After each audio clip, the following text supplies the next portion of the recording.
Œuvre de Maria Valtorta, tome 3, chapitre 19, intitulé Discours à Gergesa sur la sincérité dans la foi. La réponse sur le jeûne aux disciples de Jean-Baptiste. Vision du 9 mai 1945. Jésus parle dans une ville que je n'ai jamais vue. C'est du moins ce qu'il me semble, car elles ont toutes à peu près le même style et il est difficile de les différencier à première vue.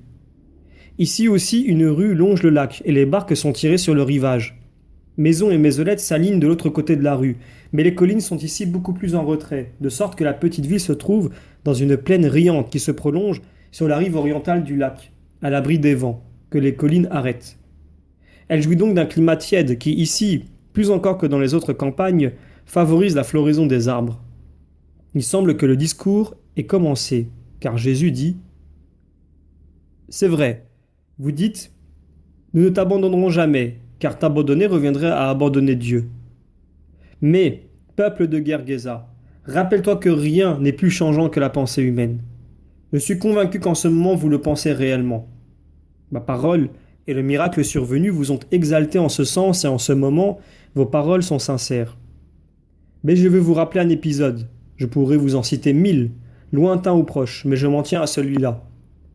Avant de mourir, Josué, serviteur du Seigneur, rassembla autour de lui toutes les tribus, avec leurs anciens, leurs chefs, leurs juges et leurs magistrats, et il leur parla en présence de Yahvé. Il leur rappela tous les bienfaits et les prodiges accomplis par le Seigneur par son entremise.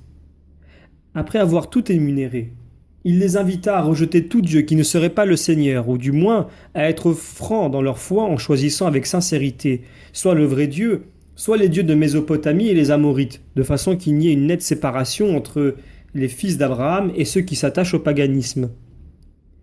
Une erreur courageuse vaut toujours mieux qu'une hypocrite profession de foi ou un mélange de croyances qui est un opprobre pour Dieu et une mort pour les âmes. Or, il n'est rien de plus facile et de plus commun que ce mélange. L'apparence est sauve, mais par-dessous, la réalité ne vaut rien. Il en est toujours ainsi, mes enfants. Il y a des fidèles qui mélangent l'observance de la loi avec ce qu'elle interdit. Ces malheureux qui hésitent comme des gens ivres entre la fidélité à la loi et l'intérêt des marchés et des compromissions avec ceux qui ne sont pas soumis à la loi, mais dont ils espèrent tirer profit. Il y a des prêtres, scribes ou pharisiens qui ne font plus du service de Dieu le but de leur vie, mais une politique astucieuse pour triompher des autres et pour avoir tout pouvoir contre les autres plus honnêtes. Ils sont tous serviteurs, non pas de Dieu, mais d'un pouvoir qu'ils savent fort et précieux pour les buts qu'ils visent.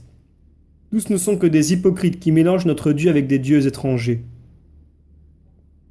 Le peuple répondit à Josué, « Loin de nous d'abandonner Yahvé pour servir d'autres dieux. » Josué leur dit ce que moi, je vous ai dit naguère sur la sainte jalousie du Père, sur sa volonté d'être aimé exclusivement, de tout notre être, sur son équité dans la punition des menteurs.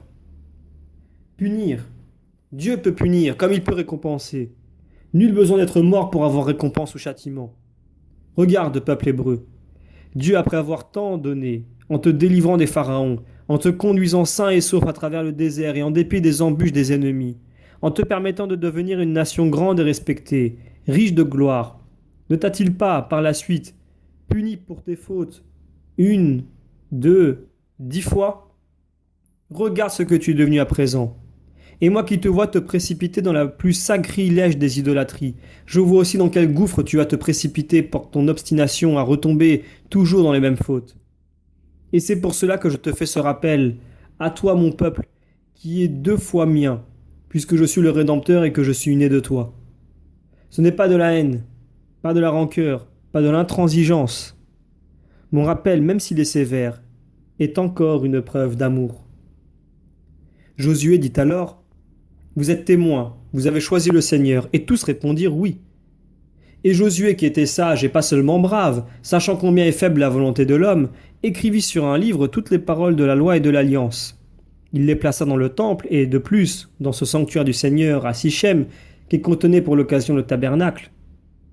Puis il posa une grande pierre en témoignage en disant « Cette pierre qui a entendu les paroles que vous avez dites au Seigneur restera ici en témoignage pour que vous ne puissiez renier votre parole et mentir au Seigneur votre Dieu. » Une pierre, si grande et dure qu'elle soit, peut toujours être réduite en poussière par l'homme, par la foudre ou par l'érosion des eaux et du temps.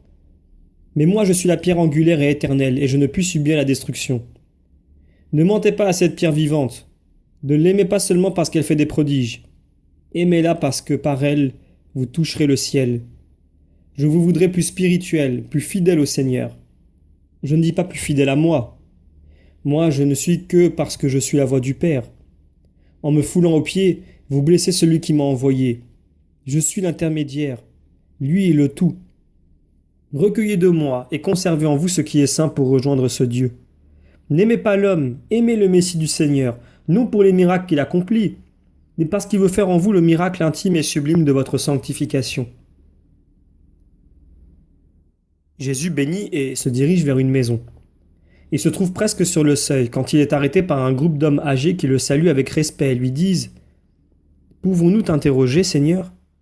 Nous sommes des disciples de Jean et nous avons voulu te connaître parce qu'il parle toujours de toi et aussi parce que la renommée de tes prodiges est venue jusqu'à nous. Maintenant, en t'écoutant, il nous est venu à l'esprit une question. Parlez. Si vous êtes disciple de Jean, vous êtes déjà sur le chemin de la justice. Tu as dit, en parlant des idolâtries habituelles chez les fidèles, qu'il y a parmi nous des personnes qui trafiquent entre la loi et les gens qui sont en dehors de la loi. Toi aussi, cependant, tu es leur ami. Nous savons que tu ne dédaignes pas les Romains. Alors, je ne le nie pas. Toutefois, pouvez-vous dire que je le fais pour en tirer quelque avantage ?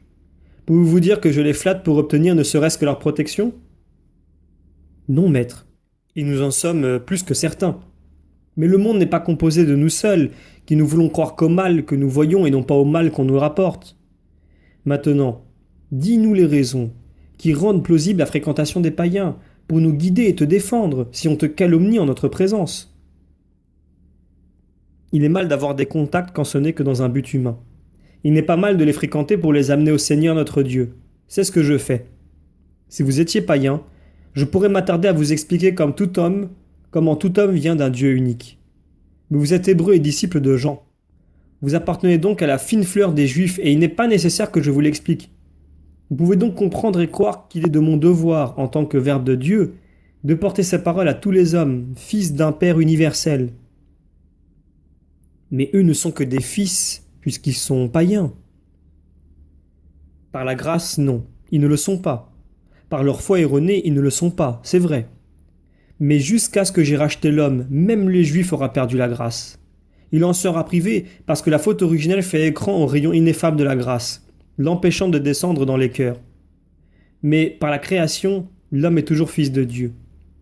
D'Adam, chef de l'humanité, descendent aussi bien les Hébreux que les Romains. Or, Adam est fils du Père qui lui a donné sa ressemblance spirituelle. C'est vrai. Une autre question, maître. Pourquoi les disciples de Jean font-ils de grands jeûnes et pas les tiens ? Nous ne disons pas que tu ne dois pas manger. Même le prophète Daniel fut saint aux yeux de Dieu, tout en étant un grand de la cour de Babylone. Or toi, tu es plus grand que lui. Mais eux... Bien souvent, ce qu'on n'obtient pas par le rigorisme, on l'obtient par la cordialité. Il y a des personnes qui ne viendraient jamais au maître. C'est donc au maître d'aller à eux. D'autres viendraient volontiers au maître, mais ils ont honte de le faire au milieu de la foule. Vers eux aussi, le maître doit aller. Et puisqu'ils me disent « Sois mon hôte pour que je puisse te connaître », j'y vais sans tenir compte du plaisir d'une table opulente, ni des conversations qui me sont tellement pénibles, mais encore et toujours de l'intérêt de Dieu. Voilà pour moi. Et puisque souvent, au moins une des âmes que j'aborde de cette façon se convertit, or, toute conversion est une fête nuptiale pour mon âme, une grande fête à laquelle prennent part tous les anges du ciel et que bénit le Dieu éternel, mes disciples aussi, en tant qu'amis de moi l'époux, jubilent avec leur ami l'époux. Voudriez-vous voir vos amis dans la peine pendant que moi je jubile, pendant que je suis avec eux ? Mais un temps viendra où ils ne mourront plus avec eux. Alors ils feront de grands jeûnes.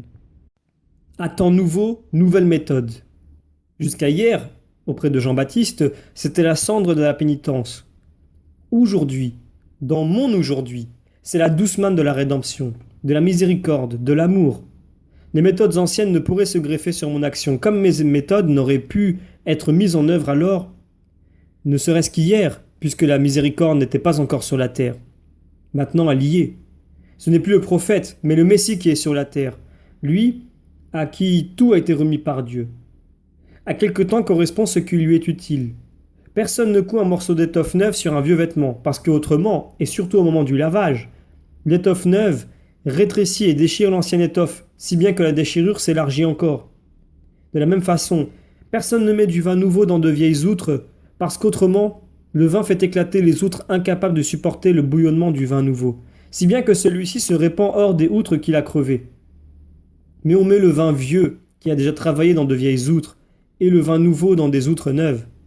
Car une force doit être équilibrée par une autre qui doit lui être égale. Il en est ainsi maintenant. La force de la nouvelle doctrine impose des méthodes nouvelles pour sa diffusion. Et moi, qui sais, je les emploie. Merci Seigneur, nous sommes satisfaits. Prie pour nous. Nous sommes de vieilles outres. Pourrons-nous résister à ta force? Oui, parce que Jean-Baptiste vous a tanné, et parce que ses prières, unies aux miennes, vous en donneront la possibilité. Partez avec ma paix, et dites à Jean que je le bénis. Mais selon toi, vaut-il mieux pour nous rester avec Jean-Baptiste ou venir avec toi? Tant qu'il y a du vin vieux, il est agréable de le boire parce qu'il flatte davantage le palais. Plus tard, comme l'eau malsaine qui se trouve partout vous dégoûtera, vous aimerez le vin nouveau. Crois-tu que Jean-Baptiste sera repris? Certainement. Je lui ai déjà adressé une mise en garde. Allez, allez, profitez de votre Jean tant que vous le pouvez et faites-lui plaisir. Après, vous m'aimerez moi. Et cela vous sera pénible aussi, car personne, après avoir goûté le vin vieux, ne désire aussitôt le vin nouveau. Il dit « Le vin vieux était meilleur. » Et en effet, j'aurai une saveur spéciale qui vous paraîtra âpre. Mais vous vous habituerez à la longue à cette saveur vitale. Adieu mes amis. Que Dieu soit avec vous.